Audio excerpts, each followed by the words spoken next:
Bom dia a todos, um feliz sábado a todos. Que alegria estarmos aqui. É a primeira vez que eu venho a Jacareí, na central de Jacareí. Já estive em outras igrejas, mas não aqui. Que alegria rever amigos, alunos. Tem um aluno meu aqui da Faculdade de Teologia, minha amiga de longa data, aluna aqui da Faculdade de Pedagogia. Como é bom rever os alunos. Arlete, né, seu nome? Acertei. Que bênção. Que alegria estarmos juntos para podermos passar alguns momentos, algumas horas. Eu creio que o programa que o pastor Laércio elaborou para hoje valeria até um certificado de um curso assinado com tantas horas. Vocês poderiam colocar no currículo de vocês, viu? Então, venham hoje à tarde. Eu trouxe algumas novidades para vocês do Centro White. Eu quero falar sobre elas e também vamos responder questões ligadas ao dom profético, à Bíblia. Se você tiver alguma dúvida ligada a essas duas temáticas, a história do Adventismo, traga a sua dúvida, escreva no papel e vamos aqui responder no último momento, numa sessão de perguntas e respostas, né? Eu queria ver a mão dos jovens dessa igreja. Onde é que estão os jovens dessa igreja? Levanta a mão, até os 25. Jovens até os 25, até os 30, vou dar uma chance. Até os 30, melhorou um pouco. Representa mais ou menos uns 5, 10% da igreja hoje, né? Uns 10%, pastor, mais ou menos. Os jovens, aí estão eles. Eu queria falar um pouquinho para vocês jovens também. Antes de abrirmos a palavra, feche seus olhos e vamos orar ao nosso Deus. Ó Pai, aqui estamos mais uma vez em Tua santa presença. Tua palavra será aberta nesse momento e nós só queremos ouvir a Tua voz falando ao nosso coração. Abra o nosso entendimento, abra a nossa alma, o nosso ser, para que ao ouvirmos a Tua palavra ela possa transformar a nossa vida. Que o Teu Espírito esteja aqui entre nós, pois nós oramos assim em nome de Cristo Jesus. Amém. Quero convidá-lo para que você abra sua Bíblia no livro de Isaías. Isaías capítulo 1. Deixe a sua Bíblia aberta. Isaías capítulo 1.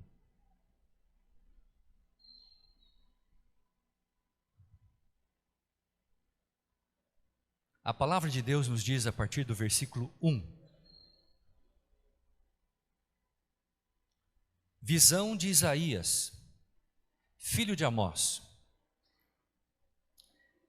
que ele esteve a respeito de Judá e Jerusalém nos dias de Uzias, Jotão, Acás e Ezequias, reis de Judá.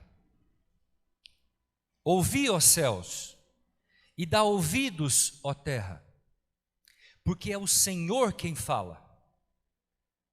Criei filhos e os engrandeci, mas eles estão revoltados contra mim. O boi conhece o seu possuidor, e o jumento o dono da sua manjedoura, mas Israel não tem conhecimento, o meu povo não entende. Verso 4. Ai desta nação pecaminosa, povo carregado de iniquidade, raça de malignos, filhos corruptores, abandonaram o Senhor, blasfemaram do Santo de Israel, voltaram para trás. Verso 9. Se o Senhor dos exércitos não nos tivesse deixado alguns sobreviventes, já nos teríamos tornado como Sodoma e Gomorra. Verso 11. De que me serve a mim a multidão dos vossos sacrifícios? Diz o Senhor. Estou farto dos holocaustos de carneiros e da gordura de animais cevados. E não me agrado do sangue de novilhos, nem de cordeiros, nem de bodes. Verso 12. Quando vindes para comparecer perante mim, quem vos requereu só pisares os meus átrios? Verso 15. A palavra de Deus nos diz: pelo que quando estendeis as mãos, escondo de vós os olhos, sim, quando multiplicais as vossas orações, não as ouço, porque as vossas mãos estão cheias de sangue. Lavai-vos, purificai-vos, tirai a maldade de vossos atos de diante dos meus olhos. Cessai de fazer o mal, aprendei a fazer o bem, atendei à justiça, repreendei ao opressor e defendei o direito do órfão e pleiteai a causa das viúvas. Nesta manhã, eu quero considerar com todos vocês a experiência de dois profetas. Dois porta-vozes chamados por Deus para exercerem o ofício profético. Viveram em tempos distintos, tiveram experiências diferentes, marcados por um período de 2.500 anos entre eles, mas tinham algo em comum. Primeiro, eram jovens, como muitos de vocês aqui. Segundo, eles tinham algo em comum porque eles amavam a palavra de Deus, a Bíblia. Tinham um profundo compromisso com a palavra de Deus. Viviam por ela, pregavam ela, testemunhavam dela. Terceiro, eles ficaram conhecidos como profetas messiânicos. Por quê? Porque a vida inteira de ambos os profetas foi anunciar a vinda do Messias. O primeiro deles já foi introduzido, Isaías. Isaías viveu num dos períodos mais críticos da história do povo de Israel. E ele foi chamado por Deus para profetizar para Judá, o sul de Israel. Isaías, chamado por Deus, quando Deus o chamou, sua nação estava em profundo estado de pecado, de perdição, a ponto dele comparar o povo com Sodoma e Gomorra.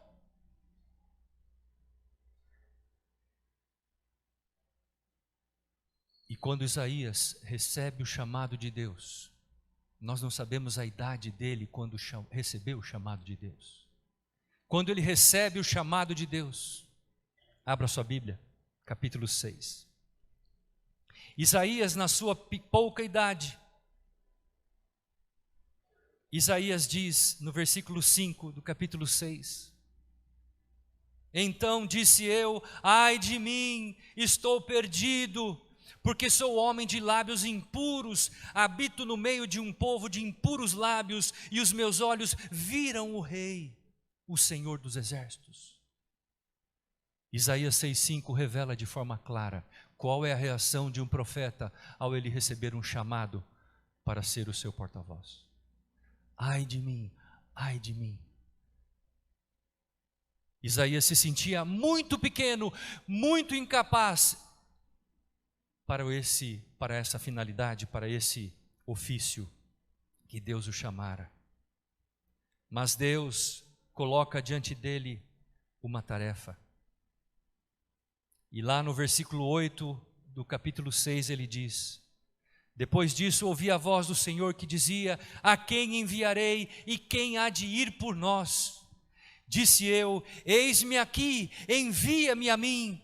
E o verso 9, então disse Deus para ele, vai e dize a este povo, ouvi e não entendais, vede, mas não percebais.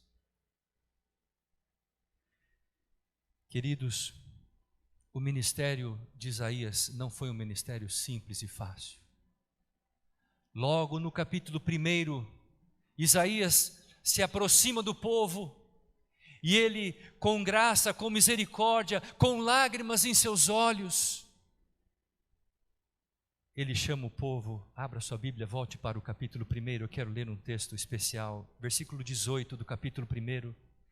Isaías aparece ao povo e, com lágrimas nos olhos, vendo a condição espiritual daquele povo, olha o que ele diz: vinde, verso 18, vinde, pois, e arrazoemos, diz o Senhor. Ainda que os vossos pecados sejam como a escarlata, eles se tornarão brancos como a neve. Ainda que sejam vermelhos como o carmesim, se tornarão como a lã. Verso 19: se quiserdes e me ouvirdes, comereis o melhor desta terra. Mas se recusardes e fordes rebeldes, sereis devorados à espada, porque a boca do Senhor o disse. Amigos, os profetas, eles eram os evangelistas daquele tempo. Normalmente, quando Deus chamava um profeta, Deus colocava diante dele um desafio tremendo. Não era fácil aceitar um desafio quando Deus chamava alguém para uma missão profética. E normalmente o profeta é chamado em períodos de crise, no caso de Davi, uma crise profunda. O povo estava imerso em vários pecados: orgulho, ganância. Mas o mais profundo pecado, o mais maligno de todos os pecados, era o mais ofensivo pecado que nós podemos cometer diante de Deus. Qual é o pecado que mais ofende a Deus? Quem sabe? Qual é o pecado que mais ofende a Deus? A idolatria. Esse é o pecado que mais ofende a Deus, a idolatria. E este era o pecado mais praticado em Judá. O povo estava, depois de ter feito várias alianças com as nações pagãs vizinhas, trouxeram os seus deuses para dentro da geografia de Judá. E ali haviam dois deuses que eram os mais adorados por aquele povo de Israel. Quais eram eles? Nabu e Marduk. Nabu e Marduk eram deuses da nação síria. Eles haviam agora trazido esses dois deuses para dentro do território de Judá e estavam agora prestando culto a esses deuses. Mas, pastor, do que era feito esses deuses? 4 materiais. Esses deuses eram feitos, confeccionados de madeira, feno, de madeira, de barro, de metal e de palha. Madeira, metal e depois barro e palha. 4 tipos de deuses. Esses deuses, eles eram feitos de vários tamanhos: deuses pequenos, deuses médios e deuses grandes que eram colocados sobre as colinas. Alguns deles ficavam à vista de toda a nação. E esses deuses eram adorados por onde quer que as pessoas estivessem. E esses deuses, meus queridos, começaram agora a tomar conta daquela nação. Aquela nação começou a idolatrar esses deuses, ofendendo a Deus, ofendendo o coração daquele que havia fundado esta nação, fundado este povo. Isaías, sentindo o povo, sentindo a pecaminosidade daquele povo, leva o povo a palavras profundas de sabedoria. Abra sua Bíblia. Isaías capítulo 5, versículo 20. Aqueles deuses haviam anestesiado a cabeça do povo. Aqueles deuses haviam amortecido o senso e o espírito de discernimento entre o que era bom e o que era mal. E agora, olha o que diz o texto, verso 20 do capítulo 5. A palavra diz assim: ai dos que ao mal chamam bem, e ao bem mal, que fazem da escuridade luz e da luz escuridade, que põem o amargo por doce e o doce por amargo. E agora, olha o verso 20, 21. Ai dos que são sábios aos seus próprios olhos e prudentes em seu próprio conceito.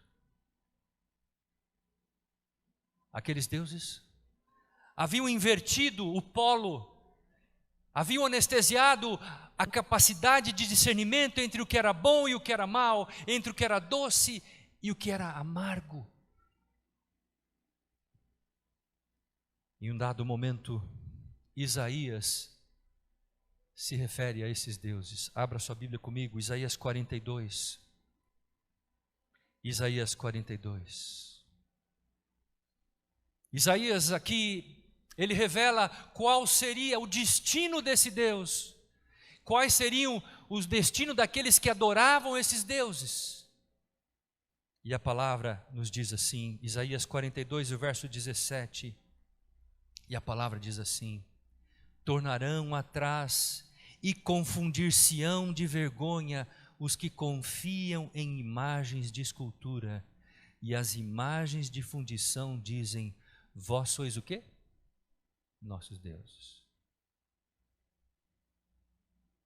O povo chegou a esse ponto.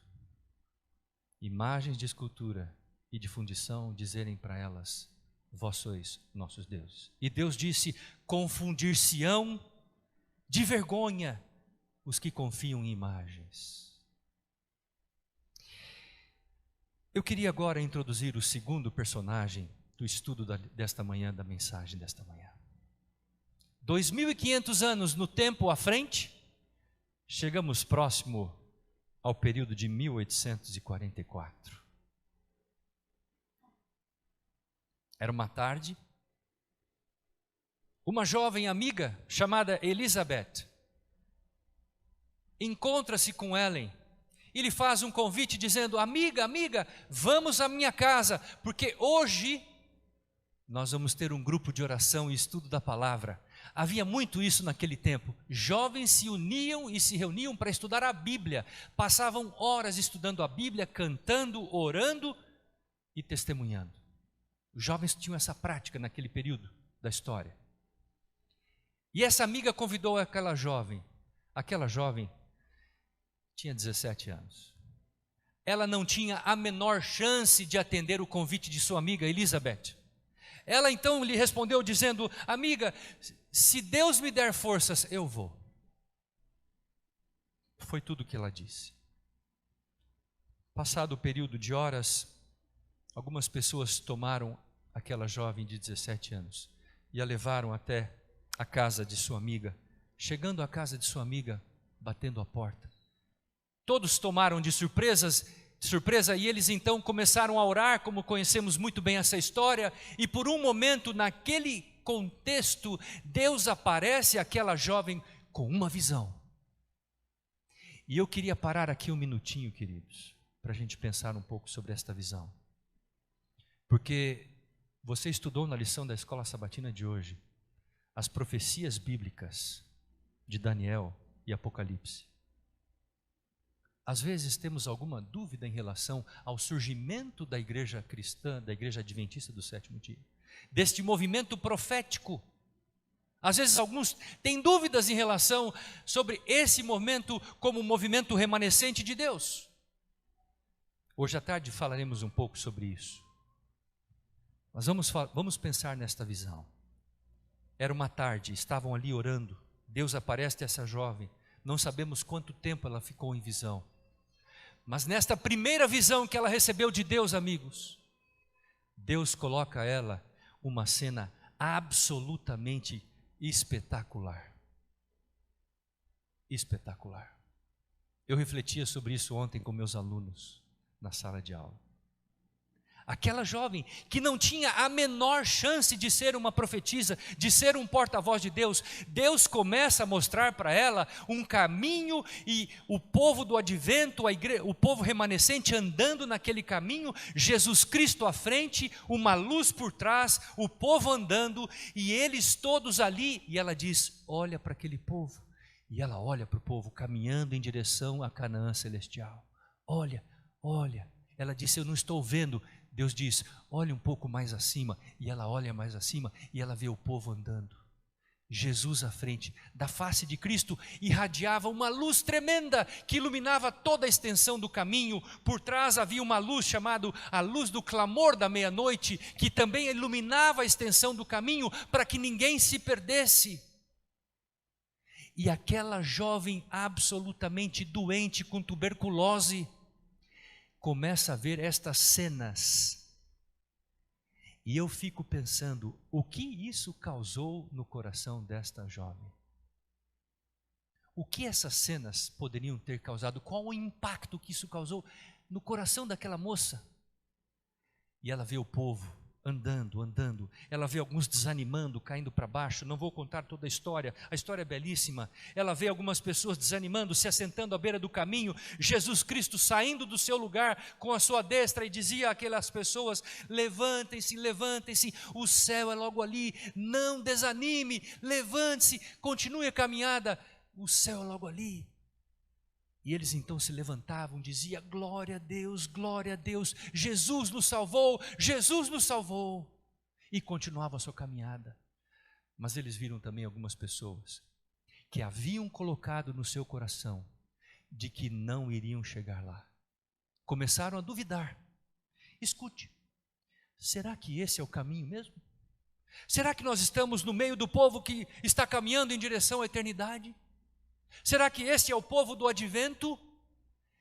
Outra dúvida: será que aquele é Jesus, o nosso Senhor e Salvador?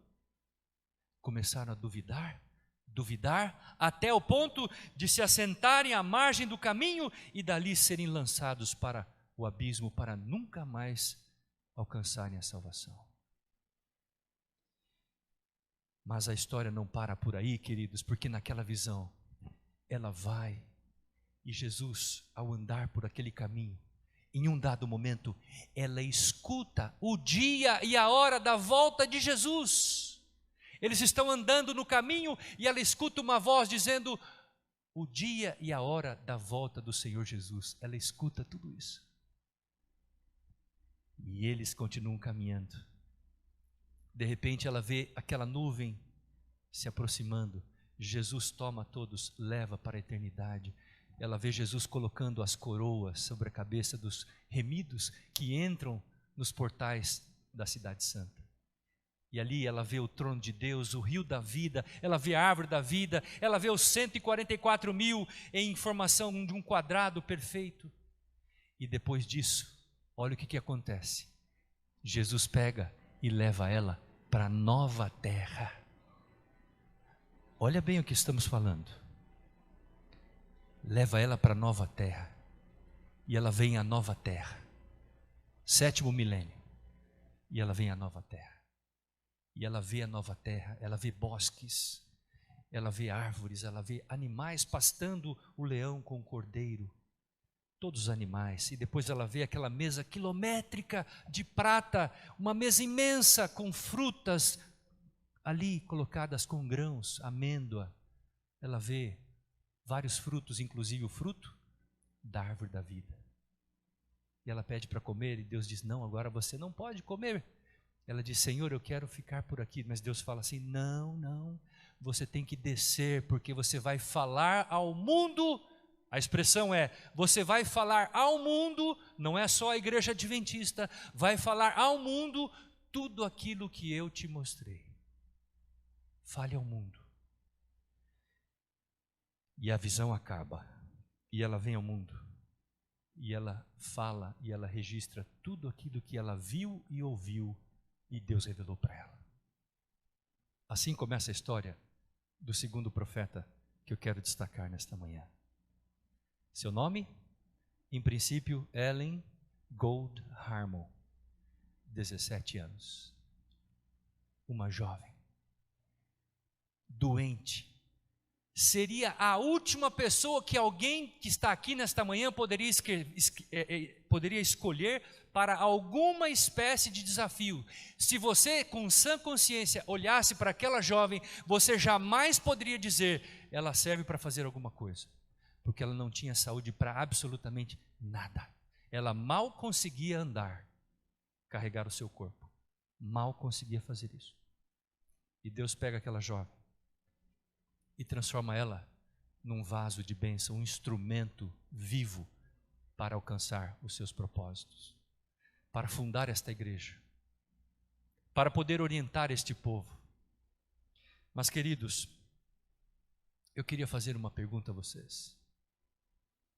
Será que hoje há algum ídolo, algum Deus entre nós, o povo remanescente, que esteja impedindo-nos de enxergar todo o quadro, enxergar toda a gravura, a moldura daquilo que Deus estabeleceu dentro do campo profético?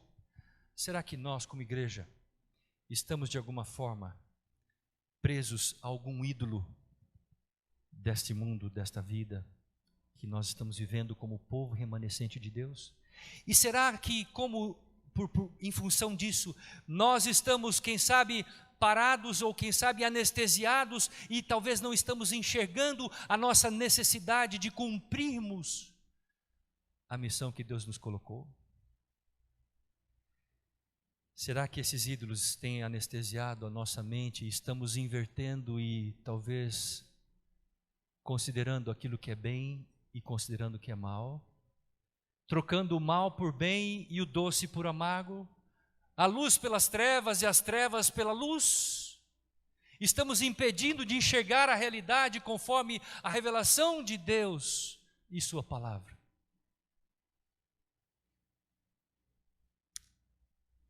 Eu não sei quanto a você, como professor há 30 anos, eu tenho observado muito as gerações que têm passado em nossas mãos no NASP. E a gente observa comportamentos, tendências, ideologias. A gente observa uma série de situações que são realidade do cotidiano, parte do cotidiano da vida da sociedade, da vida dos nossos alunos, da vida das nossas famílias. Talvez nesta manhã, se fôssemos analisar o assunto de uma forma muito mais aprofundada, detida, nós poderíamos dizer que hoje os ídolos, os deuses, não são mais de barro e de ferro, não são mais de madeira. É possível que nós chegaríamos à conclusão que hoje os ídolos são ídolos virtuais. E é possível dizer que esses ídolos estão impedindo, estão criando um obstáculo para que nós possamos compreender o amor de Deus, a graça de Deus, o plano estabelecido por Deus através da sua palavra, a Bíblia. Impedindo-nos de nós nos engajarmos, de nós nos comprometermos com a missão da igreja e concluirmos a pregação do Evangelho em toda a terra, para que Jesus Cristo possa voltar. Esses dois profetas, amigos, pregaram a vinda do Messias, mas nenhum dos dois teve a oportunidade de vê-lo voltando nas nuvens dos céus. O registro deles está anotado aqui na palavra de Deus, mas eles não viram o maior sonho, a maior de todas as profecias bíblicas se cumprir. Esse era o grande sonho deles, ver Jesus Cristo voltando, como foi também o grande sonho de Daniel, quando ele recebeu a profecia de Daniel 8,14, até 2.300 tardes e manhãs, e o santuário será purificado. Mas ele não viu. Jesus disse para ele, fecha, sela a profecia, porque isso é para o tempo do fim. E eu quero fazer uma pergunta a você nesta manhã. Até quando nós vamos escutar essa mesma afirmação? Até quando nós vamos estar aqui pregando deste púlpito Até quando os pastores, os anciãos estarão conduzindo esta igreja, a minha igreja? Até quando nós estaremos falando do amor, da graça de Cristo ao mundo? Até quando? Jesus convida você e eu, amigos, nesta manhã, a nós reconsagrarmos a nossa vida a Ele, a nós fazermos uma avaliação completa em nossa caminhada cristã, em nós pararmos para poder refletir sobre como estamos conduzindo a nossa vida cristã. O que estamos fazendo com o tempo que temos disponível? Como temos gasto o nosso tempo dedicado aos entretenimentos? Será que nós temos orado antes de nós ligarmos e assistirmos algum seriado, algum filme, alguma coisa? Será que a gente pede a orientação de Deus? Ou será que a gente só vai consumindo e sem perceber a nossa mente começa a ser anestesiada, impedindo-nos de discernir entre o que é certo e o que é errado, o que é bom, o que é mal, o que é luz do que é trevas? Queridos, eu não posso decidir por você, nem o pastor dessa igreja. Nós somos responsáveis como líderes espirituais desse rebanho, mas essa é uma decisão absolutamente pessoal entre você e o Espírito Santo de Deus. Ao longo dos meus 30 anos de ministério, eu tenho enfrentado e tenho respondido muitas perguntas, mas uma das perguntas mais críticas que eu tenho respondido, e aqui eu vou concluindo essa mensagem, uma das perguntas mais críticas que eu tenho respondido ao longo do meu ministério: pastor, como eu posso fazer aquilo que é certo? Eu não tenho forças, pastor, eu não tenho sabedoria, pastor, eu não tenho a menor chance, eu não tenho condições de fazer aquilo que Deus pede. Eu já tentei tantas vezes, mas eu sempre caio, pastor, eu não sei o que fazer mais, pastor. E você vai pelas igrejas por aqui e por ali, e são sempre as mesmas perguntas: pastor, o que eu posso fazer para andar na luz de Deus, para cumprir a sua vontade, andar no seu caminho?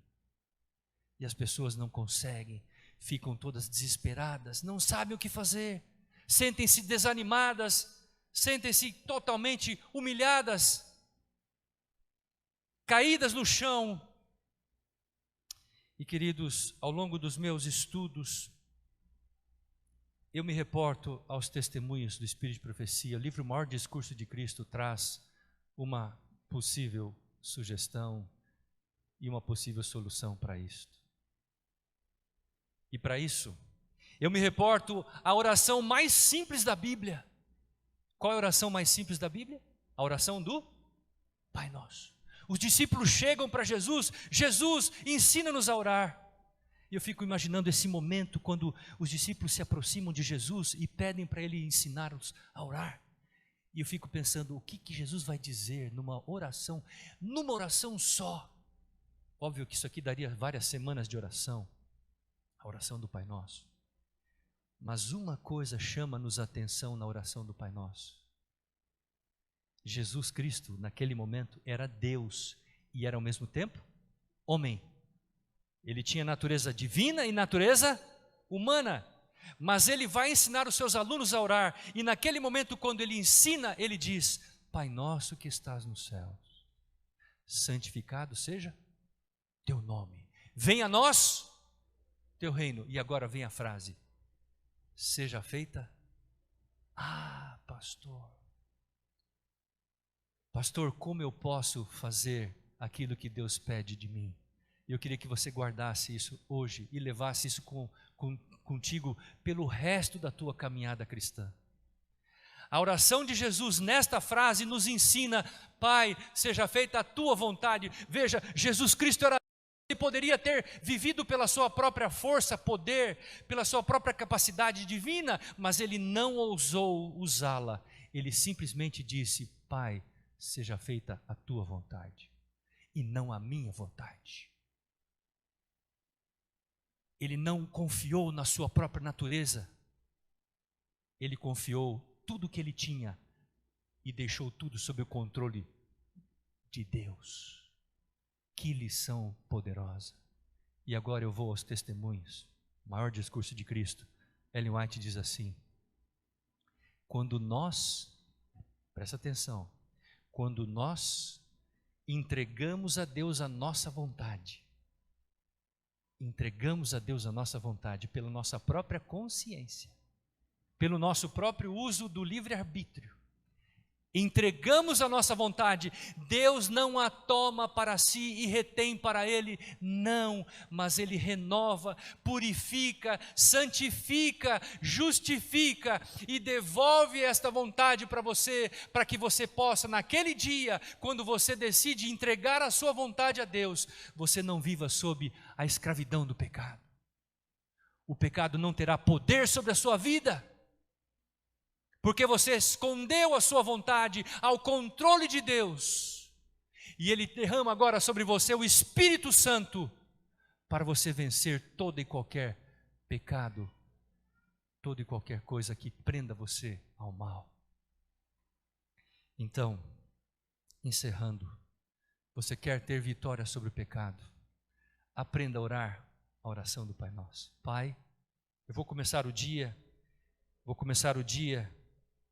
coloco o meu pé para fora da cama e eu oro a Deus, a primeira oração do dia: Pai, seja feita a tua vontade em minha vida hoje, Pai.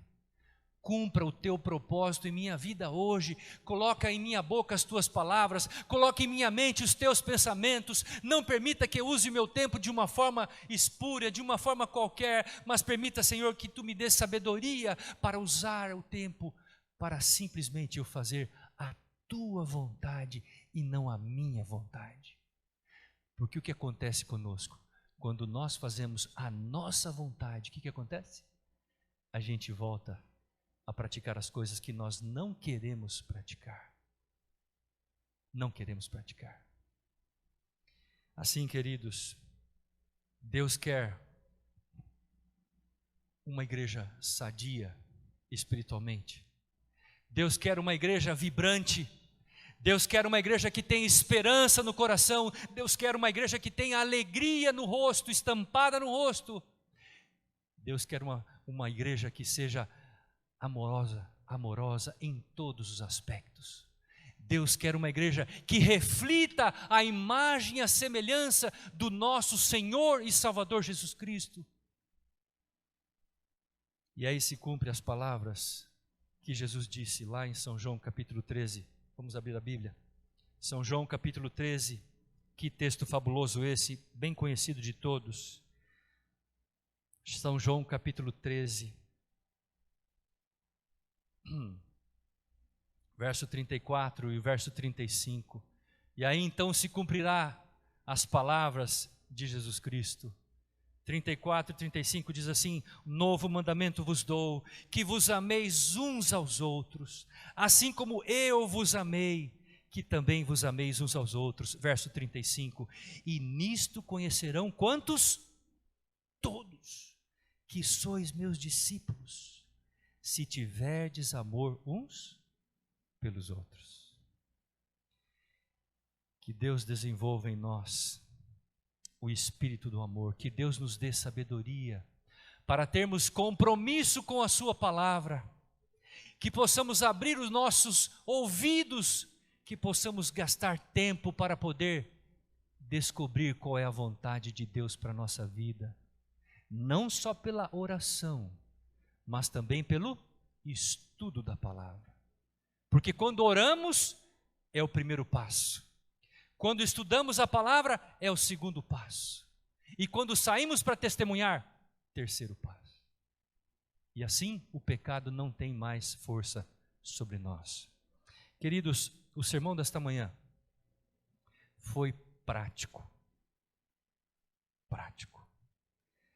A teologia está a serviço da salvação de todos. A teologia não é uma ciência teórica, técnica, não. A teologia existe para poder ajudar as pessoas no caminho da salvação, para preparar pessoas para o reino de Deus. Por isso que existe a teologia. E é por isso que estamos aqui, para ajudarmos uns aos outros a avançarmos em nossa caminhada em direção à Canaã celestial. Que Deus abençoe vocês. Eu aguardo vocês hoje às 15 horas para continuarmos estudando nesta tarde no nosso seminário que teremos. Que Deus abençoe, um feliz sábado. É o meu desejo, a minha oração. Amém. Vamos levantar.